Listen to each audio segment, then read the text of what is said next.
Assalamualaikum warahmatullahi wabarakatuh.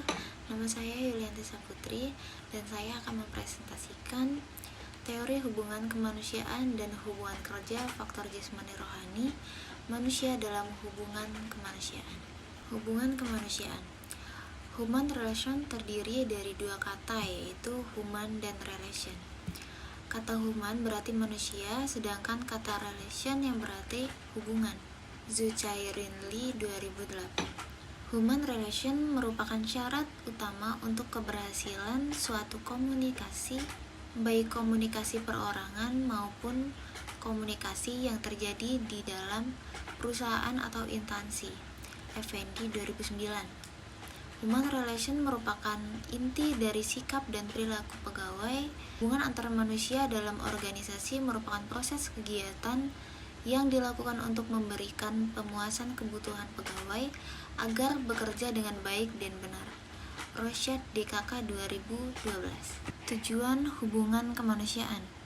Menurut Mayer Risnawati 2015, bahwa ada tujuan human relation, yaitu untuk mewujudkan keselarasan dan keserasian hubungan kerja antara pimpinan dan karyawan dalam perusahaan maupun dengan pihak luar, memenuhi kebutuhan antar individu yang satu dengan yang lainnya, memperoleh pengetahuan dan informasi baru, dan menumbuhkan sifat kerjasama.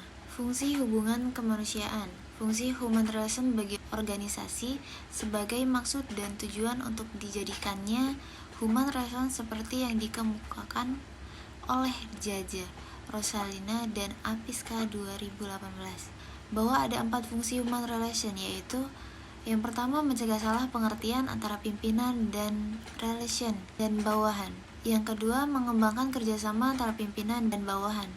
Yang ketiga, dapat membentuk suatu teamwork yang efektif. Dan yang keempat, mengerahkan individu dalam kelompok pada suatu tujuan. Faktor-faktor yang mendukung dalam human relation. Ada faktor komunikasi dan faktor partisipasi. Faktor komunikasi ini merupakan proses ketika seseorang atau beberapa orang, kelompok, organisasi, dan masyarakat menciptakan dan menggunakan informasi agar terhubung dengan lingkungan dan orang lain. Faktor partisipasi ini merupakan segi yang penting dalam organisasi karena secara potensial dapat meningkatkan produktivitas, memperbaiki kualitas kerja, mengurangi ketegangan, dan dapat menerima perubahan yang terjadi secara bijaksana. Hubungan kerja.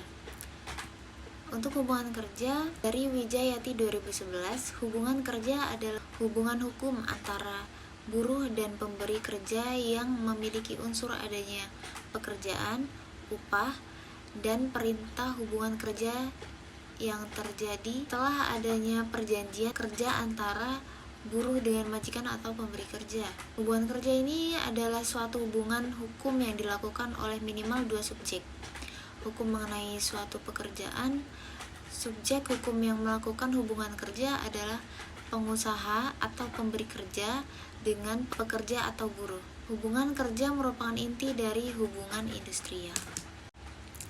Tenaga kerja dan pengusaha. Menurut Undang-Undang Nomor 13 Tahun 2003 dalam pasal 1 angka 2 disebutkan tenaga kerja adalah setiap orang yang mampu melakukan pekerjaan guna menghasilkan barang dan atau jasa, baik untuk memenuhi kebutuhan sendiri maupun untuk masyarakat. Hak dan kewajiban tenaga kerja dan pengusaha. Kewajiban pekerja menurut pasal 1603, 1603A, 1603B, 1603C KUH Perdata seperti yang pertama, pekerja wajib melakukan pekerjaan. Yang kedua, pekerja wajib menaati aturan dan peraturan dan petunjuk dari pengusaha. Ketiga, kewajiban membayar ganti rugi dan denda. Hak dan kewajiban tenaga kerja dan pengusaha ini, dalam hal adanya suatu kewajiban, maka akan dibahas juga hak-hak yang wajib diperoleh para pekerja, yaitu seperti menerima upah dan pengusaha dan juga diberikan perlindungan. Kewajiban pengusaha menurut Undang-Undang Nomor 13 Tahun 2003 tentang Ketenagakerjaan seperti yang pertama, pengusaha wajib membayar upah. Yang kedua, pengusaha wajib melaksanakan ketentuan waktu kerja. Yang ketiga, pengusaha wajib memberikan waktu istirahat dan cuti kepada pekerja. Keempat, pengusaha wajib melindungi keselamatan dan kesehatan pekerja. Lalu yang kelima, pengusaha wajib menyediakan fasilitas kesejahteraan. Perjanjian kerja.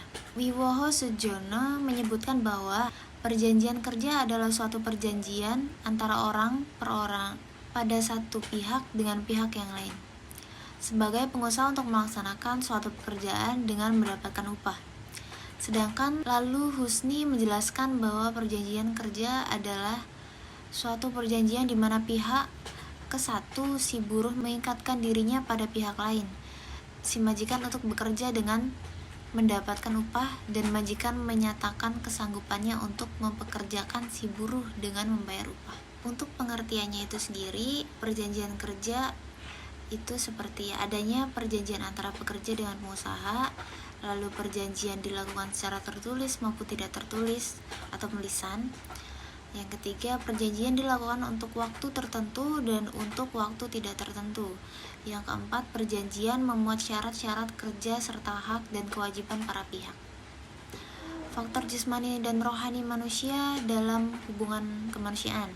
Ada dua faktor, yaitu faktor heredity dan faktor environment.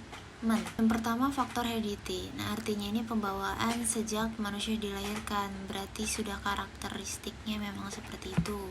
Untuk faktor environment ini pembawaan yang dipengaruhi oleh lingkungan hidup, seperti di mana orang tersebut tinggal, bersekolah, dan berinteraksi.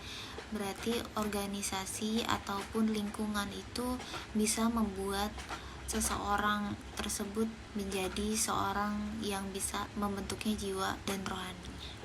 Sekian presentasi dari saya. Untuk kekurangannya dan kesalahan yang telah saya ucapkan, saya mohon maaf. Saya akhiri. Assalamualaikum warahmatullahi wabarakatuh.